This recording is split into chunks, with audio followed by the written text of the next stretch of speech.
เอาไม่ได้สนับหนึ่งถึงสามได้จะเบาจะสาวเต้นจะเบากันเด้อหนึ่งสองสามโอ้ยมันจะสูงกับมันสูงต้องใส่ในด้านจะกระไรเนาะพอตะเกียบปะหัวบังซ้ายอีกมาดิมาดิหัวส่งแก้มได้ไปได้หนึ่งสองสามโอ้ยพอตะเกียบไปจุดปากเด้อมาได้ไปได้จะว่าจูบอย่างเดียวเว้ยยังเบิกซ้ายไปดิเอาคนนี้ก็ได้เอาเบิกได้สมทบเลยเราเป็นเกิดใจจริงของนักเจ้าภาพจะเป็นกิจกรรมในบ้านอย่าไปเก็บมาคิดใส่ใจ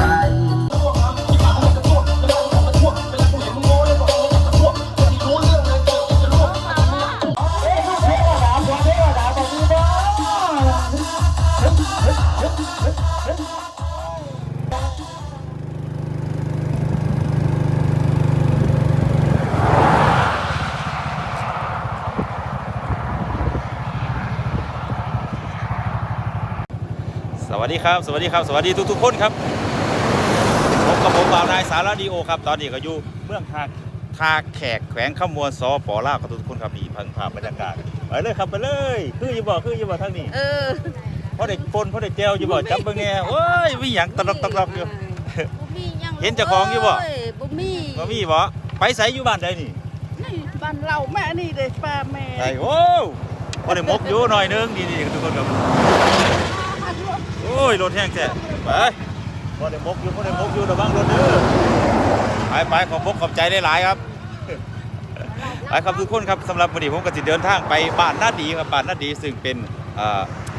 ไปงานแต่งงานครับงานแต่งงานบ่าวไทยกับสาวลาวครับทุกคนครับพบรักออนไลน์ครับเดี๋ยวผมกับสิพาเบิ่งบรรยากาศกันครับทุกคนครับเดี๋ยวกระจังเบิ่งกันว่าสิเป็นเท่าไหร่ครับทุกคนครับเดินทางกันครับไปเด้อบัดนี้เด้ออยู่ดีมีแห้งไปก่อนเด้อวันนี้เด้อ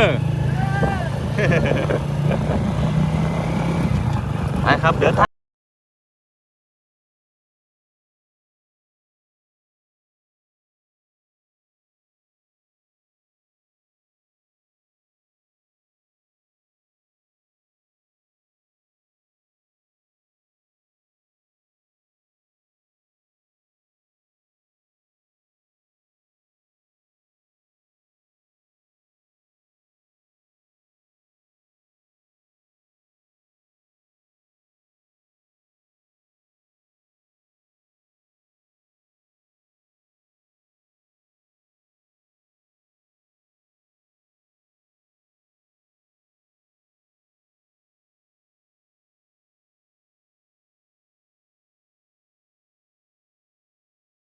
น้ำมาป่ามันก็สิหลายทุกคนก็จะมาโฮมกันตึกสะดุ้งครับเบิ่งที่เราหัวที่บรรยากาศทุ่งนากำลังสีเขียวครับภูเขาก็กำลังเขียวครับเทือกเขาหินปูนบ้านนาดีครับทุกคนครับสวยมาก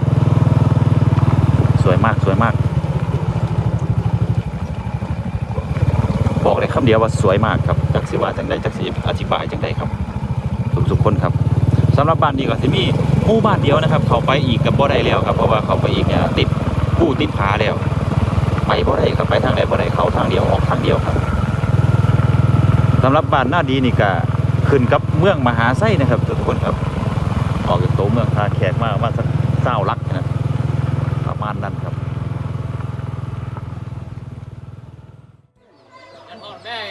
กินข้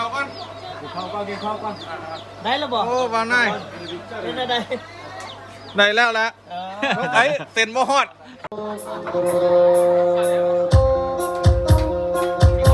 ถ้าเบิ่งจะเบาเต้นเราเลย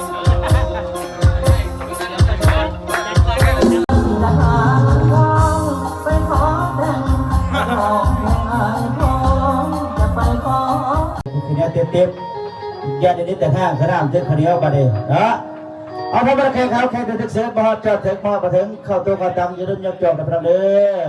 สร้างสรรค์กันไปเรื่อยๆไปเลยเอาเปอร์เซ็นต์จะบ่จะสาวเนาะจะบ่สิเป็นทั้งบ่อตั้มสมทัศน์สมอยากดูแลพี่น้องดวงผู้ดวงนาตามเข้ามาหอยหอยสาย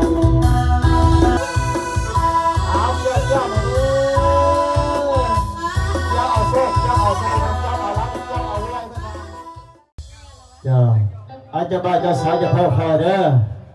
บัดนี้เป็นการแสดงคอนเสิร์ตบัดนี้เป็นเรื่องละถ้าบัดแขกเข้ากันมาเป็นสักขีพยานบัดนี้จะเห็นตอนไทยรูปตอนเขามาขวัญหอมแก้มบัดนี้นะเอาบัดนี้สนับ1 ถึง 3เด้อเจ้าบ่าวเจ้าสาวของเจ้าบ่าวกันเด้อ1 2 3โอ้ยเห็นเป็นศูนย์กับมันโยกลงใส่ในด้านใจกันเลยเนาะพอจะแก้ปัญหาบางสายอีกประเดี๋ยวพอได้หัวส่งแก้มได้ประเดี๋ยวได้ประเดี๋ยวนับ1 ถึง 3เด้อ1 2 3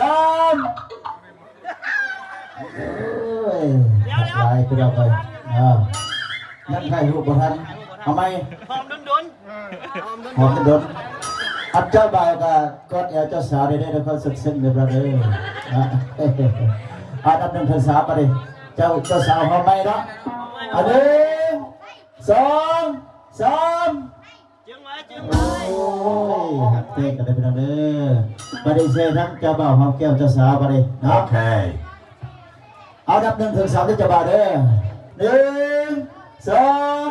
3โอ้ยพอจะแก้เป็นจุดปากเด้อมาได้เจ้าว่าจูบอย่างเดียวเว้ย อย่าเพิ่งใส่ไปดินับ1 ถึง 3มาดิเด้อเอานับ1 ถึง 3มาดิ1 2 3โอ้ยเอาขอตบมือสุดๆเลยเด้อจ้าพระก็มาประเภทนะเอาจับมาจะสาวต่อกันได้ตัวต่างๆก่อนมาดิหรือว่าได้รูปจะเพิ่นจะสร้างภาพให้รูปจะเพิ่นจะเด้อ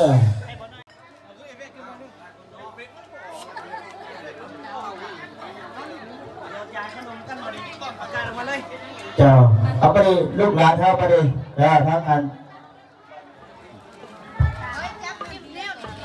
ทั้งสองคมไปดิจะได้ที่กันให้นั้นพวกนี้แต่ทางนั้นเป็นดินแน่สนับสนุนกันไป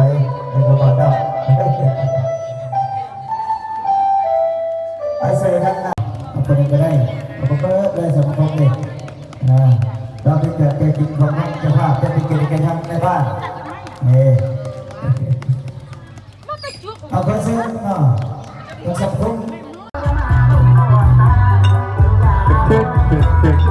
ทุกคน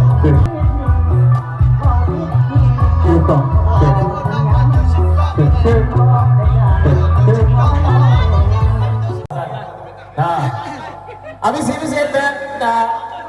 คำคนละเพลงทั้งหมดจะคำละหมายเด้อยูทูบเบอร์เอาหมดสั่ง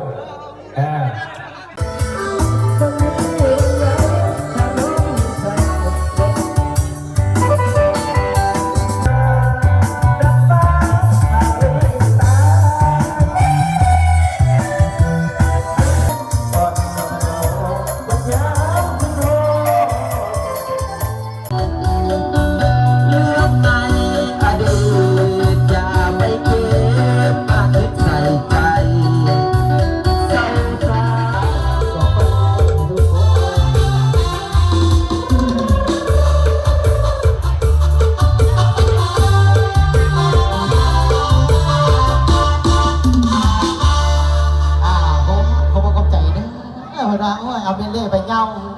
เขากินเบียร์ก้อนพอดีนี่นะมาตัดเสก่อนเลยจ้าแล้วมันติดเดือนนี้นะยังจบชั้นชั้นเป็นเลยตัวเลย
บัดนี้ก็เบ้าเตียงคำก็สิเมื่อบ้านแล้วครับทุกคนครับเตียงคำนากายครับ